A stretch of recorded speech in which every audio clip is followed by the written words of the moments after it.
आज हम करेंगे question number 15। In an equilateral triangle A B C D is a point on side B C such that B D is equal to 1/3 of B C. Prove that 9 AD² is equal to 7 AB²। तो question में बेटा हमें एक triangle दे रखा है A B सी जो कि equilateral triangle होगा। इक्विलैटरल ट्राइंगल कौन सा होता है? जिसकी सभी साइडें क्या होती है? बराबर होती हैं एक दूसरे के। तो बेटा डी एक पॉइंट होगा बी सी साइड के ऊपर जिसमें जो बी डी की वैल्यू है वो 1/3 होगी बी सी के। प्रूफ करके हमें बताना है 9 AD² किसके बराबर होगा? 7 AB² के। तो बेटा यहाँ पर इस तरीके से एक जो है डायग्राम रफली ड्रॉ करेंगे जहाँ पर, ठीक है, ये ट्राइंगल आ जाएगा ए बी सी। ठीक है, तो सबसे पहले हमने क्या करना है कि यहाँ पर एक परपेंडिकुलर ड्रॉ कर लेना है ए की जो कि बी सी के ऊपर होगा। ठीक है जी। अब क्वेश्चन के मुताबिक क्या है कि बी सी के ऊपर एक पॉइंट होगा डी जो कि हमने यहाँ पर ले लिया है। ठीक है, तो ए डी को हम इस तरीके से ज्वाइन कर देंगे। ओके जी। तो गिवन क्या दे रखा है? A B C equilateral triangle है जिसकी साइड जो है हमने मान लेनी है कि ए है। इक्विलैटरल ट्राइंगल की अगर एक साइड ए है तो बाकी भी क्या हो जाएंगी बेटा? ए हो जाएंगी। जे वाली बी से लेकर सी तक टोटल क्या हो जाएगी बेटा? ए हो जाएगी।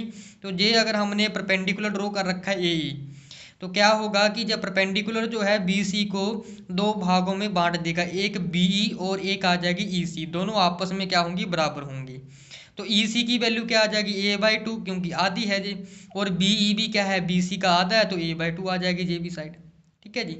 ठीक है, ओके। अब कंस्ट्रक्शन में क्या कर, कंस्ट्रक्शन में हम वही चीज़ लिखेंगे जो हमने यहाँ पर परपेंडिकुलर ड्रॉ करना है ए, ठीक है, बी सी के ऊपर। प्रूफ हमें ये करके बताना है कि 9 AD² किसके बराबर होगा? 7 AB² के। ठीक है, तो यहाँ पर बेटा हमने करना है क्या है कि ट्राइंगल ले लेना है ए ई बी। इसमें जो है ई एंगल जो होगा 90 डिग्री का होगा, इस पर पाइथागोरस थ्योरम लगाएंगे। उसके बाद हमने ट्राइंगल लेना है बेटा ए डी ई जो छोटे वाला, इस पर भी पाइथागोरस थ्योरम अप्लाई करेंगे। ठीक है, उसके बाद ये चीज़ हमारे पास ऑलरेडी फिर प्रूफ होके निकल के आ जाएगी। सबसे पहले ट्राइंगल लेंगे बेटा ए बी ई, तो प्रूफ में आ जाएगा in triangle A E B जो एंगल ई होगा वो आ जाएगा बेटा 90 डिग्री की। तो पाइथागोरस थ्योरम अप्लाई करेंगे। पाइथागोरस थ्योरम क्या कहती है? हाइपोटेनस का स्क्वायर। तो हाइपोटेनस इस ट्राइंगल में ए बी होगा, A B square is equal to perpendicular आ जाएगा ए ई का स्क्वायर, ठीक है जी, प्लस बेस आ जाएगा बी ई का स्क्वायर। ठीक है, एक बार फिगर बता देता हूँ मैं आपको।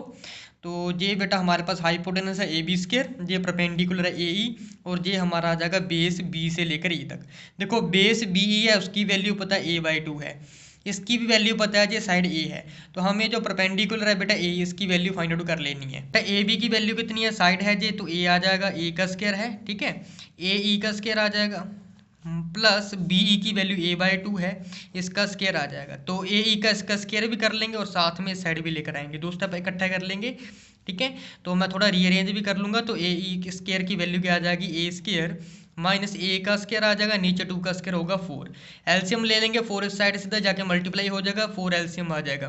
तो 4a² में से बेटा एक a² माइनस करेंगे, कितना बचेगा बाकी? ए ई स्क्वायर की वैल्यू आ जाएगी कितनी? 3a² divided by 4। J A E square की वैल्यू निकल के यहाँ से आ गई। ओके जी। अब हम क्या करेंगे बेटा कि ट्राइंगल चूज करेंगे अब ए ई डी। ठीक है जी, इसमें देखो जे वाला बेस आ जाएगा, जे वैल्यू हम डी ई की निकाल लेंगे। कैसे निकालेंगे कि जो डी ई है वो कैसे निकलेगी? बी ई की वैल्यू पता है a/2 है, ठीक है, इसमें से हम क्या माइनस कर देंगे बेटा? बी डी, जो कि हमें क्वेश्चन में गिवन दे रखी है, तो डी ई की वैल्यू आ जाएगी। ठीक है, अब जे वाला ए ई है वो अभी अभी हमने निकाल लिया है, ठीक है, वहाँ से आ जाएगी, और ए डी की वैल्यू निकाल लेंगे। ओके जी, तो ए ई डी ट्राइंगल लेंगे। Triangle A E D angle E is equal to आ जाएगा बेटा 90 डिग्री। तो पाइथागोरस थ्योरम अप्लाई करेंगे, क्या आ जाएगा? हाइपोटेनस का स्क्वायर, इसके बाद परपेंडिकुलर का स्क्वायर ए स्क्वायर प्लस बेस है बेटा डी ई। ओके जी, तो ए डी की तो वैल्यू निकालनी है, ऐसे लिख लेंगे। ए ई की वैल्यू जो है हमने अभी अभी निकाल लिया, ये है 3a², नीचे आ जाएगा 4 प्लस डी ई। अब डी की वैल्यू कैसे निकालेंगे वो मैंने आपको बता दिया है, बट जो डी ई होगा वो किस तरीके से निकालेंगे? जो टोटल बी ई है उसमें से माइनस करेंगे बी डी की वैल्यू। ठीक है, ऑल्सो जो क्वेश्चन में गिवन दे रखा है कि जो बी डी है, ठीक है, वो किसके बराबर है? 1/3 ऑफ बी सी के बराबर है। ठीक है जी, तो हमें पता है कि ये वाली जो बी सी टोटल है, ठीक है, वो टोटल कितनी है? ए साइड है, क्योंकि इक्विलैटरल ट्राइंगल है। तो बी सी कितना आ जाएगा बेटा? ए के बराबर आएगा, जहाँ पर ए रखेंगे तो बी डी की वैल्यू निकल के आ जाएगी कितना, जहाँ पर ए रखेंगे a/3 निकल के आ जाएगी बी डी की वैल्यू। ठीक है, वो यहाँ पर पुट करेंगे बी डी की वैल्यू, तो ये यहाँ पर पुट करने के बाद क्या होगा कि टोटल जो है बीई, ठीक है, बीई कितना है बेटा a/2 है, तो बीई आ जाएगा a/2 माइनस करना है a/3।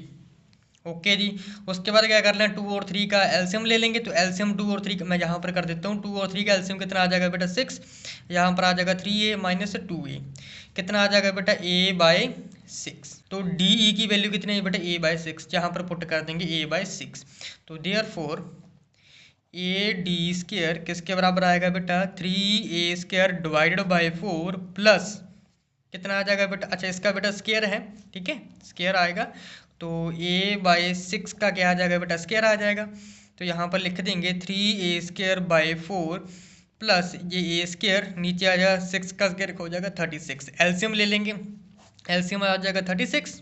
ठीक है जी, तो यहाँ पर आ जाएगा बेटा 4 36 से कट के 9 आ जाएगा, 9 3 का 27 a² प्लस 36 से 36 कट जाएगा, बच जाएगा बेटा a², टोटल कितना आ जाएगा 28/36 a², है ना जी। ये भी कट जाएंगे 4 के टेबल से, 7 4 का 28 और 9 4 का 36। ठीक है, तो यहाँ पर बेटा a/d² की जो वैल्यू है वो आ जाएगी 7/9 a² की। ठीक है जी, अब 9 इस साइड लेकर आएंगे, तो इस साइड लेकर आएंगे तो ये आ जाएगा बेटा 9a/d² किसके बराबर आ जाएगा 7 × a²। अब बेटा जो a है वो a क्या थी बेटा, हमारे पास साइड थी, अब साइड हम ये लिख लेंगे ab, तो a का स्क्वायर है तो यहाँ पर भी आ जाएगा ab का स्क्वायर, तो हैंस बेटा प्रूफ हो गया, यही हमें प्रूफ करना था। 9ad² 7ab² क्या है, 9ad² 7ab² क्या है। तो चैनल को सब्सक्राइब करना मत भूलिएगा, मिलते हैं अपनी नेक्स्ट वीडियो में।